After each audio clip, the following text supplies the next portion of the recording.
So hi, my name is Sarvesh and you're watching D365 Notes. This is another video on the mastering tips and trick in D365 Finance and Operation. So let's get started. So let me give you the background of this video. For example, when you are using any function on, for example, your day-to-day tasks are related to journal entries. Okay, so you will open the journals and you have to navigate to journal ledger and then open this journal. Okay, instead of that, so you have to do every day this activity. So instead of that, what you can do is mark this as a favorite. So if you add this as a favorite,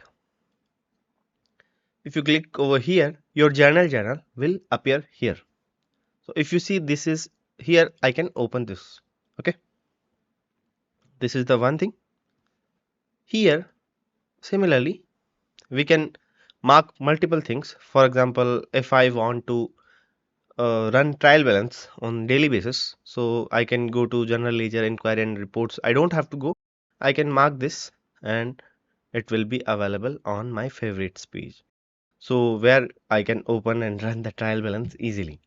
So this is how you can use the favorites in D365. So that's it for the video. I will see you in the next video.